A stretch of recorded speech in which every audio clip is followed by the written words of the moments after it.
Do girl gamers feel welcomed in the world of gaming?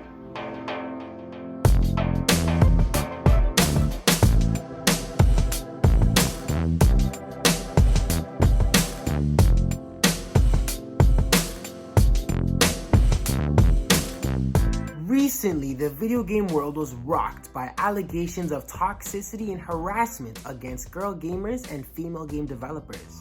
Ubisoft, a huge video game development company, was accused of having a toxic, sexist work environment, especially against girl game makers. And Twitch had to confront allegations of harassment in its streaming community.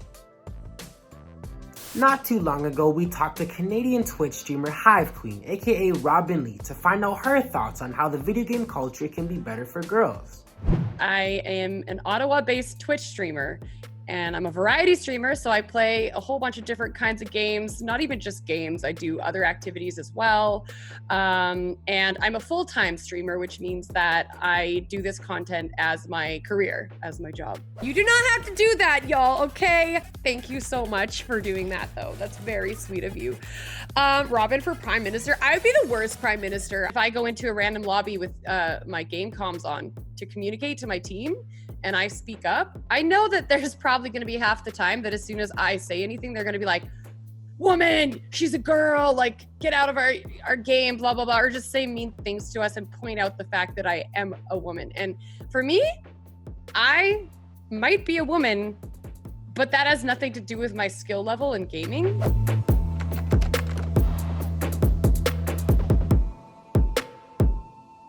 Of course there's a girl, I'm just leaving. This is what happens when a girl talks in a Call of Duty lobby. GG.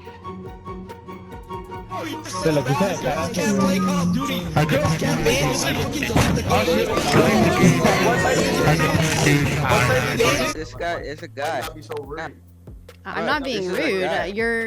You're asking my gender when it's not relevant at all to this game.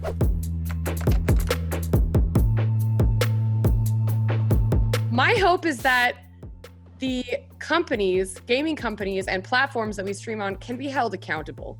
I think it's up to them. I think it's up to them to make it harder for people to do such things in these spaces, to have higher standards and expectations for their employees, so that it doesn't trickle down in this way and it doesn't have to be exposed on social media.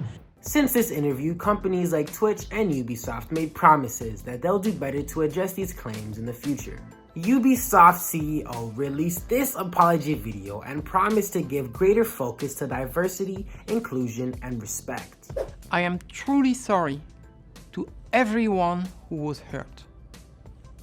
We have taken significant steps to remove or sanction those who violated our values and code of conduct. And Twitch has introduced a new code of conduct and harassment policy saying that kind of behavior has no place on Twitch. But is this enough? Are all the gamers in this together? How do we make it so that every single human being can feel comfortable and safe to play a game that they love, or to be a streamer in the streaming world, or a content creator at all? There are so many more things that we can do that can be done and should be done, but I think we're just a little slow on the upkeep.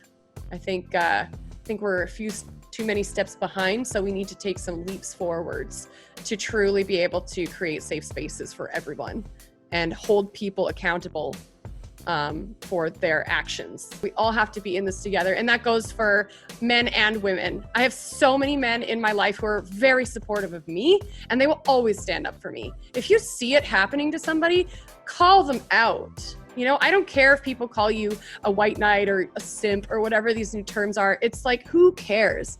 It just means a lot knowing that someone's standing up for you and that you're not alone in this battle, because it's not gonna be there forever.